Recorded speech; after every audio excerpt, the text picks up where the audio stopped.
को अपराधी ही कहना चाहिए, उसको किसी और नाम से नहीं बुलाना चाहिए। तो ये एक जोखिम है। उस मीडिया में रहते हुए बोला, अब बाहर बोलूंगा, बोलता रहूंगा, और क्या है। मैं ये बताना चाहता हूं कि मेरी छाती का नंबर 56 इंच तो बिल्कुल नहीं है। तो मैं इंच वाला सीना नहीं रखता हूं, मैं दिल वाला सीना रखता हूं। आप अपने भीतर की तमाम तरह के डरों से लड़ते हुए बोलते हैं, ये जानते हुए भी कि आपको कोई बचाने नहीं आएगा, कि जज को भी डर लगता है। बृजभूषण सिंह के इलाके में स्मृति ईरानी जरा धरना देकर दिखा दें। तो मैं तो चैलेंज कर रहा हूं कि आप जांच चले जाइए उनके इलाके में,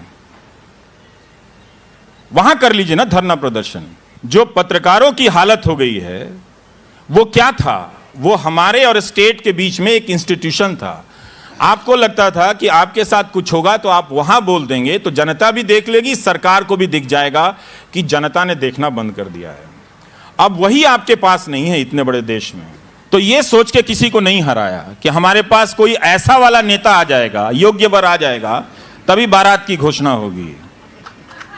तो अगर यही क्राइटेरिया हो जाए तो इस देश में 90% लड़कों की शादी ना हो, उन्हें बुरा लग जाएगा ये बात, शादी ही ना हो। मैं गलती तो करूंगा नहीं, क्योंकि मैं काफी संभाल कर बोलता हूं। हाँ, अगर ये टेंट वो सेट खरीद ले तो अलग बात है।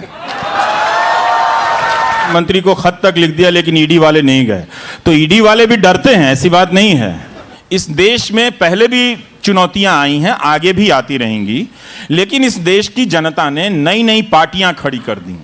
तो ये अपोजिशन पे जो लगातार हमले हो रहे हैं वो सिर्फ स्टेट से नहीं हो रहे हैं, मीडिया से हो रहे हैं। और सिर्फ हमले नहीं हो रहे हैं, जहां चुप्पियां हैं वहां भी देखिए, वो भी एक तरह का हमला है कि ऑपोजिशन की किस एक्टिविटीज पर आप चुप हैं। बड़े बड़े नेटवर्क हैं, तो 10 साल से कोई अच्छी खबर तक नहीं आई है, तो उनकी अपनी खोजी हुई खबरें होंगी।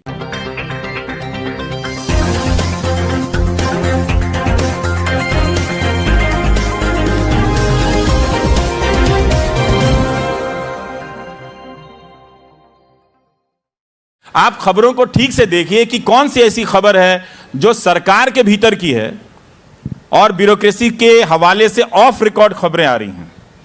तो जब सरगोशियां बंद हो जाएं तो दीवारों पर कान लगाइए और पूछा कीजिए कि उस तरफ से आवाज क्यों नहीं आ रही है। जब आवाज बंद हो जाए तो अपनी आंखें खोल लीजिए, देखा कीजिए कि दीवार बची भी है या नहीं।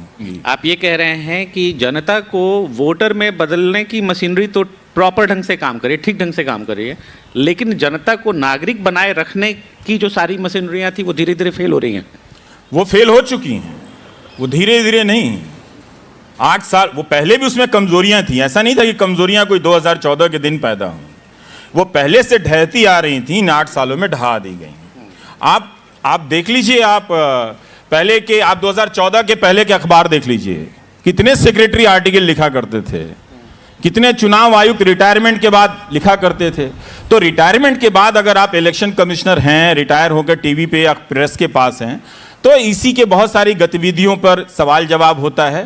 पोस्ट रिटायरमेंट भी इंस्टीट्यूशन की तरफ से आपकी एक अकाउंटेबिलिटी बनी रहती है। क्या आपको याद आता है कि 2014 के बाद, याद कीजिए कि कोई ऐसा चुनाव आयुक्त तो हो जो रिटायरमेंट के बाद इसी का फेस बना हो। खोजा कीजिए, उनके आर्टिकल को खोजा कीजिए, टीवी के बहसों में देखा कीजिए। ले देके कुरैशी साहब का आ जाता है कभी कभार, बाकी कहां गए? इतने सारे लोग रिटायर किए। तो उस प्रोसेस को सोचिए कि कोई अधिकारी बनता है, उनकी हालत आज कितनी खराब है, वो बोल नहीं सकते। वो ऐसी जिंदगी चाहते थे क्या? ज्यादातर आप अधिकारियों से पूछिए, वो ऑफ रिकॉर्ड भी खत्म हो चुके हैं। जब ऑफ रिकॉर्ड खत्म हो जाए इसका मतलब ब्यूरोक्रेसी खत्म हो गई है, क्योंकि ब्यूरोक्रेसी की वही जबान थी ऑफ रिकॉर्ड की, वो जबान भी खत्म हो गई है। रवीश, ये एक तो डर जो है उससे इसके बोलने के बाद मुझे डर होगा, पोस्ट स्पीकिंग डर होता है कि कोई बोलेगा तुमने क्या वहां बोल दिया, वो ट्रोल हो रहा है आईटी सेल वाला, यहां बोल रहा है, तो वो पोस्ट डर भी होता है। एक प्री स्पीकिंग डर होता है, एक पोस्ट स्पीकिंग डर होता है, बहुत तरह का डर होता है। फिर सारे दोस्तों का आएगा कि तुम ये पब्लिक में जाना बंद कर दो और कम से कम रेजिग्नेशन की बात मत करो, मौन रहो तो महान कहलाओगे। लेकिन मेरे मौन रहने से फायदा किसे है? आपको पता है ना, उसी सेठ को है।